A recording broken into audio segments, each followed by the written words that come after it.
সুমিত বলল, দাদা আমি যাব। কিন্তু ভাবি, তুমি জেনে রাখো আমি তোমার জন্য অপেক্ষা করছি গু। সুমিত চলে গেল। কিন্তু পরের দিন থেকেই আমি টের পেলাম যে সে আবার আমাকে ফলো করছে। রাস্তায় বের হলেই তাকে দেখতে পাই। আমি সাব্বিরকে বললাম। সাব্বির পুলিশে অভিযোগ করল। কিন্তু সুমিত চালাকের সাথে দূর থেকে দেখত, কোনো সরাসরি যোগাযোগ করত না। এক সপ্তাহ পর সুমিত একটা ভয়ঙ্কর কাজ করল। সে আমাদের বাড়ির দেওয়ালে লিখে রাখল, নিশা, আমি তোমাকে পেতেই হবে গু। আমরা দেওয়াল পরিষ্কার করলাম। কিন্তু পরের দিন আবার লেখা দেখা দিল। এবার লেখা, নিশা, তুমি আমার গু। আমেকদিন রিয়া আমাকে একটা লেটার দিল।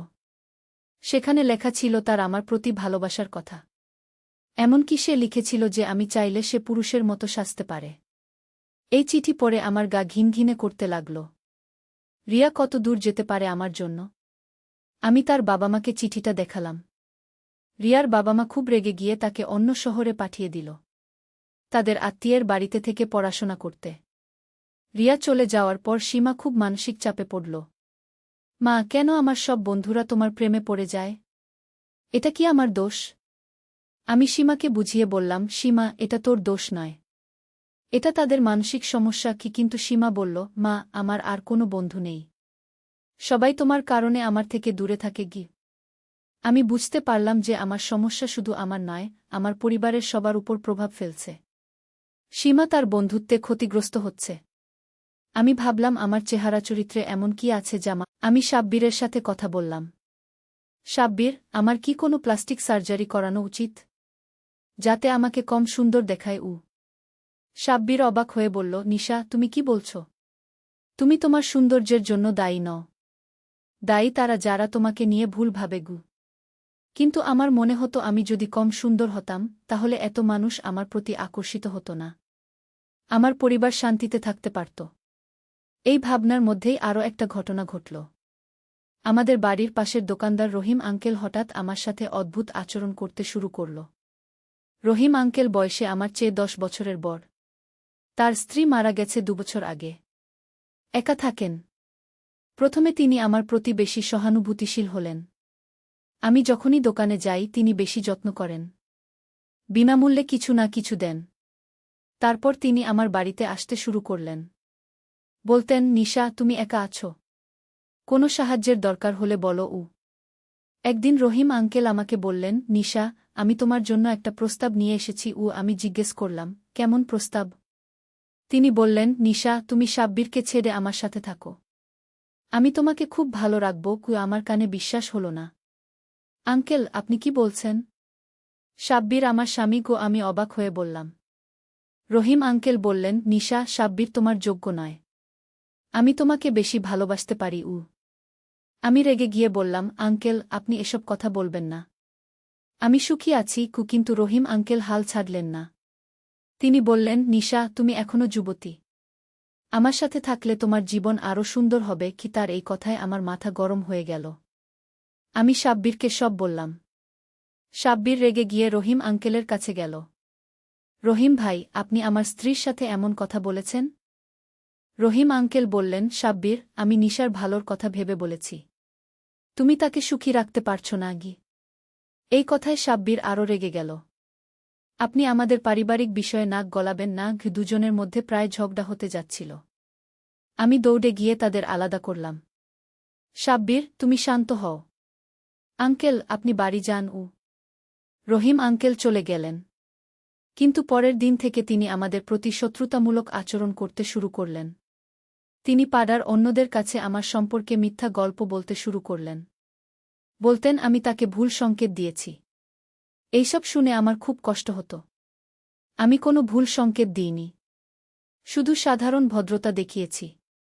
পাড়ার কিছু মানুষ রহিম আঙ্কেলের কথায় বিশ্বাস করতে শুরু করল। তারা আমাকে সন্দেহের চোখে দেখতে লাগল। আমি আর পাড়ার কোনো অনুষ্ঠানে যেতে পারতাম না। সবাই আমার দিকে কান। সুমিত বলল, দাদা আমি যাব। কিন্তু ভাবি, তুমি জেনে রাখো আমি তোমার জন্য অপেক্ষা করছি গু। সুমিত চলে গেল। কিন্তু পরের দিন থেকেই আমি টের পেলাম যে সে আবার আমাকে ফলো করছে। রাস্তায় বের হলেই তাকে দেখতে পাই। আমি সাব্বিরকে বললাম। সাব্বির পুলিশে অভিযোগ করল। কিন্তু সুমিত চালাকের সাথে দূর থেকে দেখত, কোনো সরাসরি যোগাযোগ করত না। এক সপ্তাহ পর সুমিত একটা ভয়ঙ্কর কাজ করল। সে আমাদের বাড়ির দেওয়ালে লিখে রাখল, নিশা, আমি তোমাকে পেতেই হবে গু। আমরা দেওয়াল পরিষ্কার করলাম।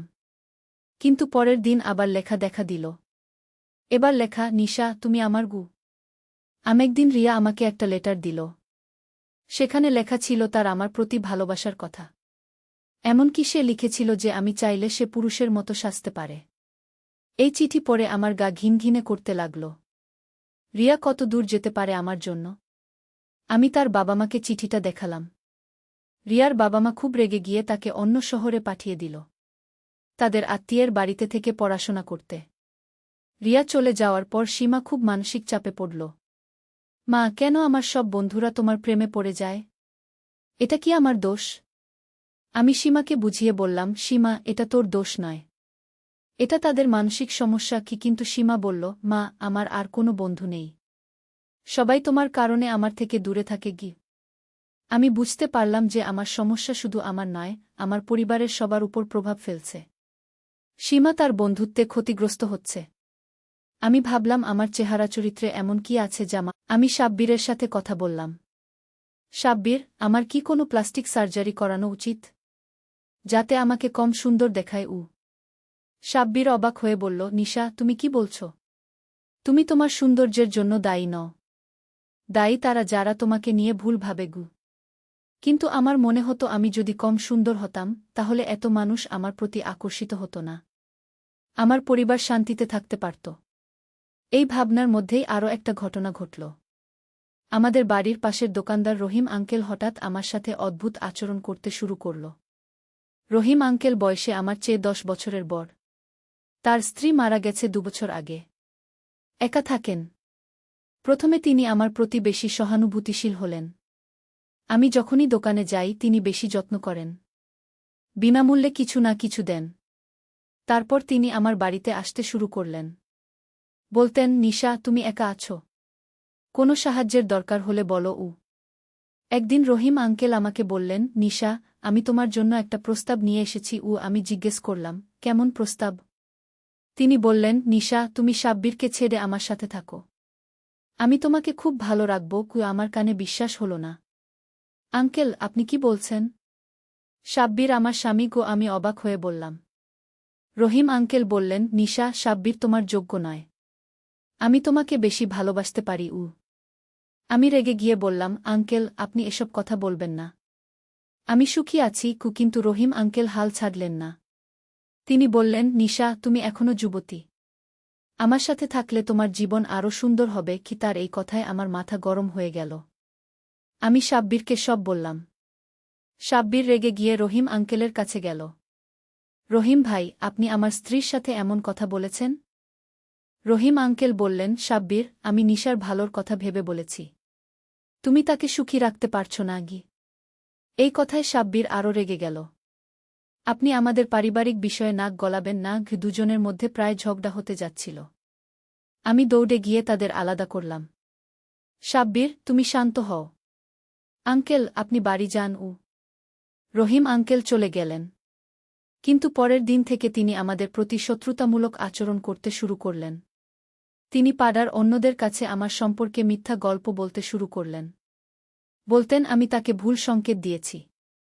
এইসব শুনে আমার খুব কষ্ট হতো। আমি কোনো ভুল সংকেত দিইনি, শুধু সাধারণ ভদ্রতা দেখিয়েছি।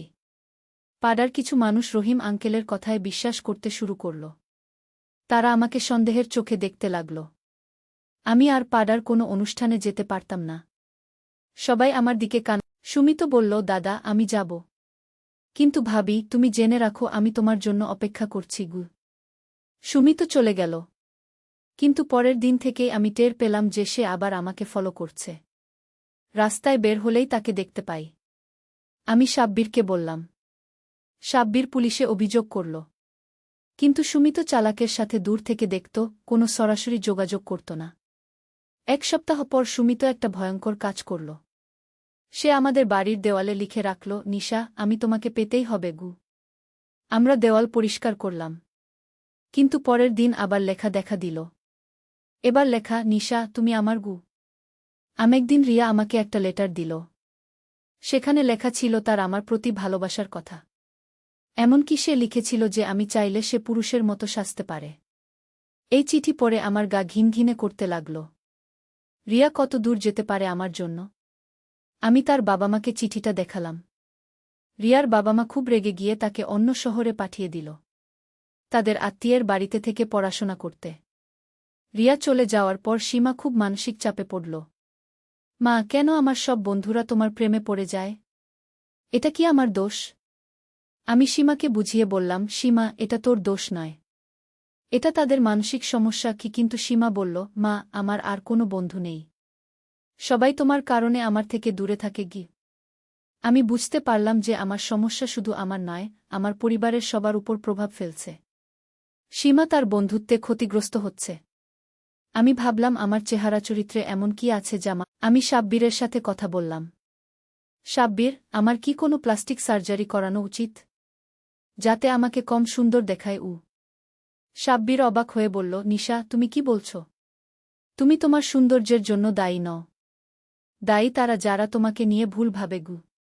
কিন্তু আমার মনে হতো আমি যদি কম সুন্দর হতাম তাহলে এত মানুষ আমার প্রতি আকর্ষিত হতো না, আমার পরিবার শান্তিতে থাকতে পারত। এই ভাবনার মধ্যেই আরও একটা ঘটনা ঘটল।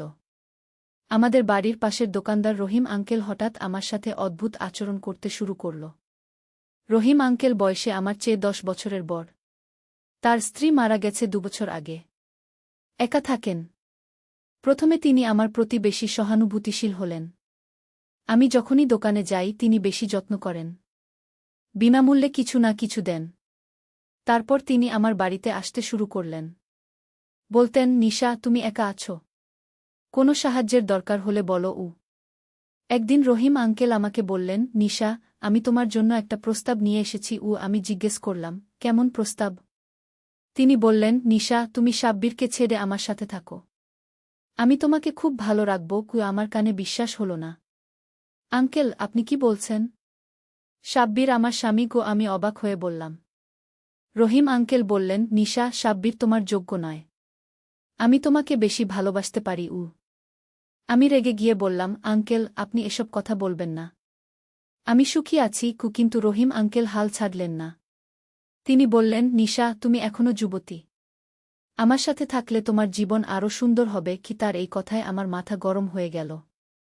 আমি সাব্বিরকে সব বললাম। সাব্বির রেগে গিয়ে রহিম আঙ্কেলের কাছে গেল। রহিম ভাই, আপনি আমার স্ত্রীর সাথে এমন কথা বলেছেন? রহিম আঙ্কেল বললেন, সাব্বির, আমি নিশার ভালোর কথা ভেবে বলেছি, তুমি তাকে সুখী রাখতে পারছ না। এই কথায় সাব্বির আরও রেগে গেল। আপনি আমাদের পারিবারিক বিষয়ে নাক গলাবেন না। দুজনের মধ্যে প্রায় ঝগড়া হতে যাচ্ছিল। আমি দৌড়ে গিয়ে তাদের আলাদা করলাম। সাব্বির, তুমি শান্ত হও। আঙ্কেল, আপনি বাড়ি যান। রহিম আঙ্কেল চলে গেলেন। কিন্তু পরের দিন থেকে তিনি আমাদের প্রতি শত্রুতামূলক আচরণ করতে শুরু করলেন। তিনি পাড়ার অন্যদের কাছে আমার সম্পর্কে মিথ্যা গল্প বলতে শুরু করলেন। বলতেন আমি তাকে ভুল সংকেত দিয়েছি। এইসব শুনে আমার খুব কষ্ট হতো। আমি কোনো ভুল সংকেত দিইনি, শুধু সাধারণ ভদ্রতা দেখিয়েছি। পাড়ার কিছু মানুষ রহিম আঙ্কেলের কথায় বিশ্বাস করতে শুরু করল। তারা আমাকে সন্দেহের চোখে দেখতে লাগল। আমি আর পাড়ার কোনো অনুষ্ঠানে যেতে পারতাম না। সবাই আমার দিকে কান। সুমিত বলল, দাদা, আমি যাব। কিন্তু ভাবি, তুমি জেনে রাখো আমি তোমার জন্য অপেক্ষা করছি। সুমিত চলে গেল। কিন্তু পরের দিন থেকেই আমি টের পেলাম যে সে আবার আমাকে ফলো করছে। রাস্তায় বের হলেই তাকে দেখতে পাই। আমি সাব্বিরকে বললাম। সাব্বির পুলিশে অভিযোগ করল। কিন্তু সুমিত চালাকের সাথে দূর থেকে দেখত, কোনো সরাসরি যোগাযোগ করত না। 1 সপ্তাহ পর সুমিত একটা ভয়ঙ্কর কাজ করল। সে আমাদের বাড়ির দেওয়ালে লিখে রাখল, নিশা, আমি তোমাকে পেতেই হবে। আমরা দেওয়াল পরিষ্কার করলাম। কিন্তু পরের দিন আবার লেখা দেখা দিল। এবার লেখা, নিশা, তুমি আমার। একদিন রিয়া আমাকে একটা লেটার দিল। সেখানে লেখা ছিল তার আমার প্রতি ভালোবাসার কথা। এমনকি সে লিখেছিল যে আমি চাইলে সে পুরুষের মতো সাজতে পারে। এই চিঠি পড়ে আমার গা ঘিনঘিনে করতে লাগল। রিয়া কত দূর যেতে পারে আমার জন্য? আমি তার বাবা-মাকে চিঠিটা দেখালাম। রিয়ার বাবা-মা খুব রেগে গিয়ে তাকে অন্য শহরে পাঠিয়ে দিল, তাদের আত্মীয়ের বাড়িতে থেকে পড়াশোনা করতে। রিয়া চলে যাওয়ার পর সীমা খুব মানসিক চাপে পড়ল। মা, কেন আমার সব বন্ধুরা তোমার প্রেমে পড়ে যায়? এটা কি আমার দোষ? আমি সীমাকে বুঝিয়ে বললাম, সীমা, এটা তোর দোষ নয়, এটা তাদের মানসিক সমস্যা কি। কিন্তু সীমা বলল, মা, আমার আর কোনো বন্ধু নেই, সবাই তোমার কারণে আমার থেকে দূরে থাকে গি। আমি বুঝতে পারলাম যে আমার সমস্যা শুধু আমার নয়, আমার পরিবারের সবার উপর প্রভাব ফেলছে। সীমা তার বন্ধুত্বে ক্ষতিগ্রস্ত হচ্ছে। আমি ভাবলাম আমার চেহারা চরিত্রে এমন কি আছে আমি সাব্বিরের সাথে কথা বললাম। সাব্বির, আমার কি কোনো প্লাস্টিক সার্জারি করানো উচিত, যাতে আমাকে কম সুন্দর দেখায়? সাব্বির অবাক হয়ে বলল, নিশা, তুমি কি বলছ? তুমি তোমার সৌন্দর্যের জন্য দায়ী নও, দায়ী তারা যারা তোমাকে নিয়ে ভুল ভাবে। কিন্তু আমার মনে হতো আমি যদি কম সুন্দর হতাম, তাহলে এত মানুষ আমার প্রতি আকর্ষিত হতো না, আমার পরিবার শান্তিতে থাকতে পারত। এই ভাবনার মধ্যেই আরও একটা ঘটনা ঘটল। আমাদের বাড়ির পাশের দোকানদার রহিম আঙ্কেল হঠাৎ আমার সাথে অদ্ভুত আচরণ করতে শুরু করল। রহিম আঙ্কেল বয়সে আমার চেয়ে 10 বছরের বড়। তার স্ত্রী মারা গেছে 2 বছর আগে। একা থাকেন। প্রথমে তিনি আমার প্রতি বেশি সহানুভূতিশীল হলেন। আমি যখনই দোকানে যাই তিনি বেশি যত্ন করেন, বিনামূল্যে কিছু না কিছু দেন। তারপর তিনি আমার বাড়িতে আসতে শুরু করলেন। বলতেন, নিশা, তুমি একা আছো, কোনো সাহায্যের দরকার হলে বলো। একদিন রহিম আঙ্কেল আমাকে বললেন, নিশা, আমি তোমার জন্য একটা প্রস্তাব নিয়ে এসেছি। আমি জিজ্ঞেস করলাম, কেমন প্রস্তাব? তিনি বললেন, নিশা, তুমি সাব্বিরকে ছেড়ে আমার সাথে থাকো, আমি তোমাকে খুব ভালো রাখব। আমার কানে বিশ্বাস হল না।